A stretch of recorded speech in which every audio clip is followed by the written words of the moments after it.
Imagine करो आप ऐसी जगह पर खड़े हो जहाँ दूर दूर तक केवल टी प्लांटेशंस हैं।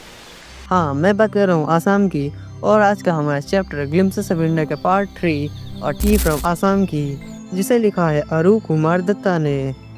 इस स्टोरी के थ्रू हमें आसाम की ब्यूटी ही नहीं बल्कि टी का हिस्ट्री, कल्चर और इम्पोर्टेंस भी समझाने को मिलता है। इस स्टोरी के दो मेन कैरेक्टर्स हैं, प्रांजल जो आसाम से है और जिसके फादर एक बड़े टी स्टेट के मैनेजर हैं। दूसरा है राजवीर, प्रांजल का क्लासमेट जो दिल्ली में रहता है। समर हॉलीडेज में प्रांजल राजवीर को आसाम इनवाइट करता है। दोनों फ्रेंड्स दिल्ली से आसाम ट्रेन से ट्रैवल कर रहे होते हैं। ट्रेन हॉट और क्राउडेड होती है, तभी एक आवाज़ आती है, चाय गरम गरम चाय। प्रांजल 2 कप्स ऑर्डर करता है। लगभग पूरी ट्रेन में लोग टी पी रहे होते हैं।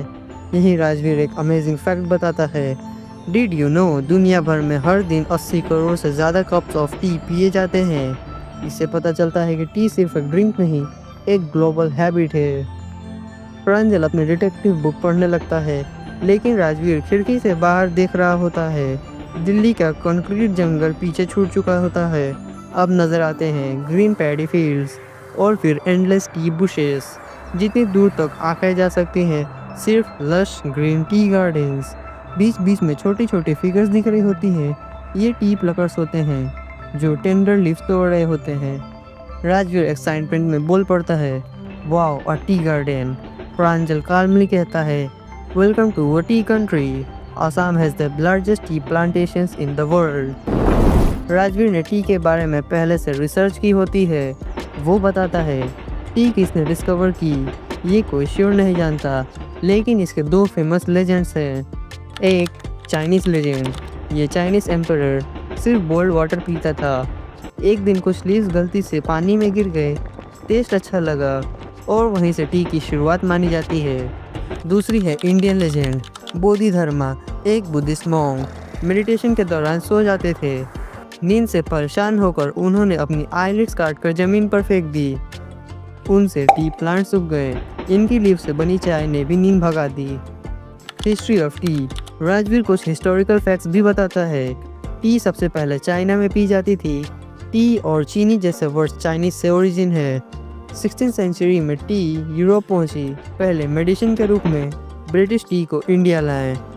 आसाम का क्लाइमेट परफेक्ट था, इसलिए यहाँ लार्ज टी प्लांटेशंस बने और आज आसाम दुनिया का सबसे बड़ा टी प्रोड्यूसिंग रीजन बन गया। ट्रेन मारियानी जंक्शन पर पहुँचती है।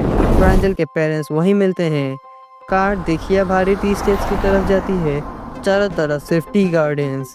यही राजवीर बोलता है, this is the second flush right sir, May to July and this gives the best quality of tea। Second flush का मतलब होता है जब न्यू लीव्स ग्रो करती है और इसी से बेस्ट टी बनती है। प्रांजल के फादर इम्प्रेस हो जाते हैं।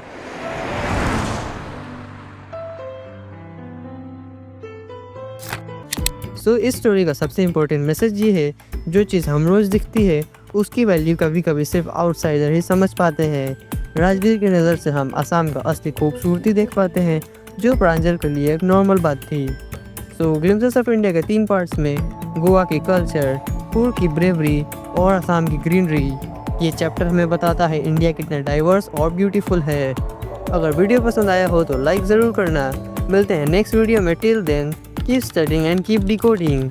Bye bye.